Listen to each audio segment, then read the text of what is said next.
اعوذ باللہ من الشیطان الرجیم بسم اللہ الرحمن الرحیم وَإِن جَاهَدَاكَ عَلَىٰ أَن تُشْرِكَ بِي مَا لَيْسَ لَكَ بِهِ عِلْمٌ فَلَا تُطِعْهُمَا۔ لیکن دیکھیے یہ ہے اللہ تعالیٰ کی تعلیم، اس کے اندر کیا توازن ہے۔ اس کا یہ مطلب نہیں ہے کہ والدین کے سارے حقوق ہی ساقط ہو گئے۔ اگر والدین مشرک ہیں، تمہیں شرک کرنے کا حکم دے رہے ہیں تو ان کا یہ حکم تو نہیں مانو گے، لیکن ان کے ساتھ حسن سلوک پھر بھی کرنا ہے۔ والد تو ہے نا، وہ والدہ تو ہے نا۔ وَصَاحِبْهُمَا فِي الدُّنْيَا مَعْرُوفًا، دنیا میں ان کے ساتھ رہو بہتر انداز میں، صحیح انداز میں خدمت ان کی کرو، اگر انہیں ضرورت ہے تو اپنا مال ان پر خرچ کرو۔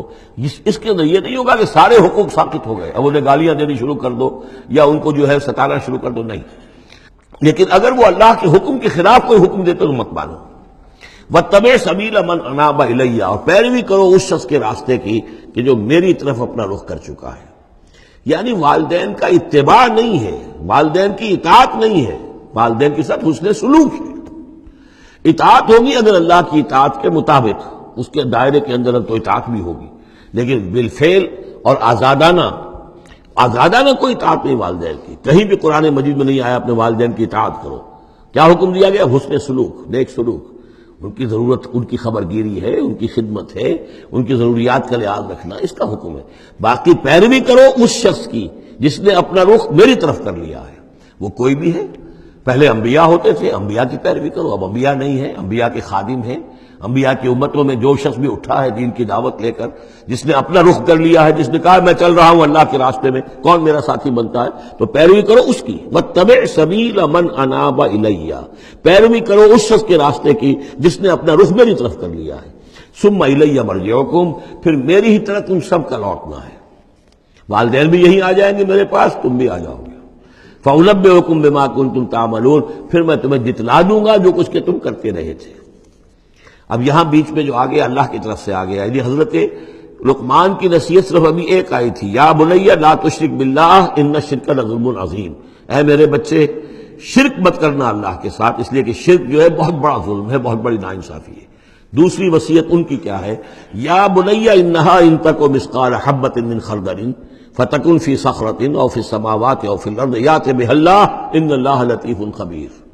اے میرے بچے، عمل خواہ وہ نیکی کا ہو خواہ بدی کا ہو، انہا، ہا کی ضمیر ہے عمل کی طرف، عمل خواہ ایک رائی کے دانے کے ہم وزن ہو۔ اب یہ سب سے چھوٹی چیز، رائی کا دانہ، فتیلہ، نقیرہ، یہ تین چیزیں آتی ہیں قرآن مجید میں عام طور پر چھوٹی شے کے لیے، لا یظلمون فتیلہ، لا یظلمون نقیرہ، اور یہ کہ رائی کا دانہ، رائی کا دانہ بہت چھوٹا۔ تو چاہے وہ نیکی یا بدی ہو، رائی کے دانے کے ہم وزن، اور پھر فتکن فی صخرۃ، وہ کسی پہاڑ کی، کسی چٹان کے پیٹ میں جا کر، کسی کھو کے اندر جا کر وہ عمل کیا گیا ہو، اور فی السماوات، یا آسمانوں میں کیا گیا ہو۔ اب تو آسمانوں میں ہے نا، آپ خلا میں جا کر وہ عمل کر رہے ہیں، تو پھر اب تو انسان جو ہے وہاں تک پہنچ گیا ہے۔ اور فی الارض، یا زمین کے پیٹ میں گھس کر کیا گیا ہو، یأت بہ اللہ، اللہ اسے لے آئے گا۔ یعنی انسانی اعمال، انسان اشرف المخلوقات ہے، اور انسانی اعمال ایسی گھٹیا چیز نہیں ہے کہ ایسے ضائع کر دے اللہ، چاہے وہ نیکی ہے چاہے بدی۔ فمن یعمل مثقال ذرۃ خیرا یرہ ومن یعمل مثقال ذرۃ شرا یرہ، لیکن عمل ضائع نہیں ہوگا، چاہے وہ رائی کے دانے کے برابر ہو، پھر چاہے وہ کسی چٹان میں گھس کر کیا گیا ہو، کسی پہاڑ کی کھو میں کیا گیا ہو، چاہے وہ خلا اور فضا کی پہنائیوں میں کیا گیا ہو، چاہے وہ زمین کے اندر سرنگ کھود کر کیا گیا ہو، یأت بہ اللہ ان اللہ لطیف خبیر، یقیناً اللہ تعالیٰ باریک بین ہے، باخبر ہے۔ اب دو چیزیں آ گئیں، اللہ کے ساتھ شرک نہیں، اور اعمال کے بارے میں دیکھ لو، نیکی اور بدی کے نتائج نکل کر رہیں گے۔ اس سے آگے باعث بعد الموت کا یہاں تذکرہ نہیں ہے، اس سے بعد جنت اور دوزخ کا، اس لیے کہ یہ چیزیں معلوم ہوتی ہیں پھر نبی کے بتانے سے۔ اصولی طور پر جو چیز حکمت سے انسان جہاں تک پہنچ سکتا ہے وہ دو ہے، ایک خالق اور اس کے ساتھ شرک نہ ہو، اور نمبر دو اس اعمال انسانی ان کا ضرور بدلہ ملے گا۔ اب اس کے بعد تیسری بات، یا بنی اقم الصلاۃ، نماز قائم رکھ، یعنی جس اللہ کو تم نے پہچان لیا ہے، اب محض ایک مرتبہ پہچان لینا کافی نہیں ہوگا، اسے یاد رکھنا ضروری ہے، ورنہ شیطان تمہیں ورغلائے گا، تمہیں ادھر ادھر سے جو ہے تمہارا نفس تمہیں غلط راستے پر ڈال دے گا، جب تک کہ یہ ایمان باللہ مستحضر نہ رہے ذہن کے اندر۔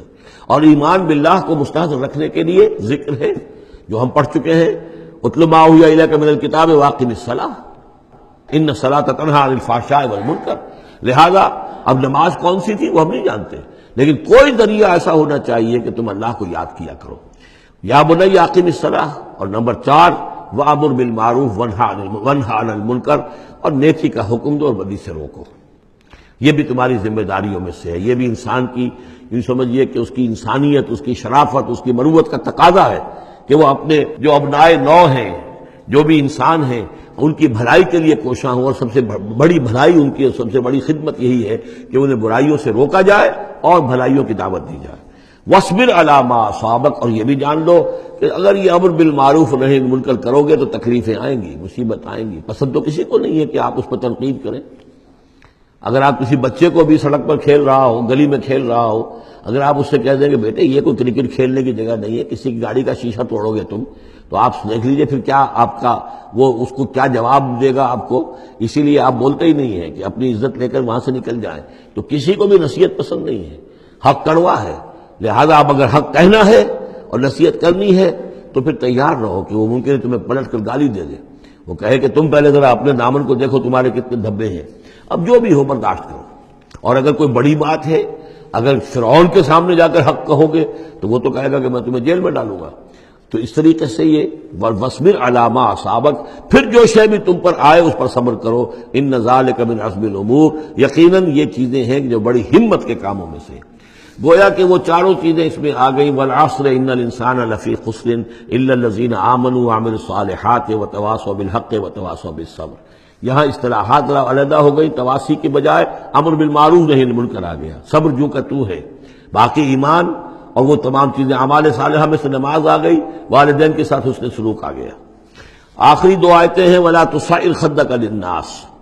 اور دیکھو اپنے گالوں کو پھلا کر مت رکھو لوگوں کے سامنے، یعنی تکبر اور غرور اس انداز میں رہنا. وَلَا تَمْشِ فِي الْأَرْضِ مَرَحًا، اور تم زمین میں اکڑ کر نہ چلو. ان اللہ لا يحب كل مختال فخور، یقیناً اللہ تعالیٰ کو جو اکڑنے والے ہیں. اور یہ مختال بنا ہے خیل سے. خیل کہتے ہیں گھوڑے کو. گھوڑے کی چال میں ایک تمکنت ہوتی ہے، تو جب انسان بھی بڑی تمکنت کے ساتھ چلتا ہے تو وہ گویا کہ اختیال بن گیا. لا يحب كل مختال فخور، شیخی کھوڑے، فخر کرنے والے، اکڑنے والے اللہ کو پسند نہیں ہے. یہ مضمون سورہ بنی اسرائیل میں بھی آ چکا ہے. وَلَا تَمْشِ فِي الْأَرْضِ مَرَحًا إِنَّكَ لَن تَخْرِقَ الْأَرْضَ وَلَن تَبْلُغَ الْجِبَالَ طُولًا. تم کتنا ہی پاؤں مار کر چلو ہماری زمین کو پھاڑ نہیں سکتے، اور کتنی گردن اکڑا لو، اونچے ہو جاؤ، سینہ تان لو اور اوپر ترا بھی چڑھا لو، لیکن یہ کہ تم پہاڑوں کی اونچائی تک نہیں پہنچ سکتے. آخری بات فرمائی وَاقْصِدْ فِي مَشْيِكَ، اپنی چال میں میانہ روی اختیار کرو. یہ میانہ روی ہر اعتبار سے، چال میں بھی، خرچ میں بھی. وَالَّذِينَ إِذَا أَنفَقُوا لَمْ يُسْرِفُوا وَلَمْ يَقْتُرُوا وَكَانَ بَيْنَ ذَلِكَ قَوَامًا.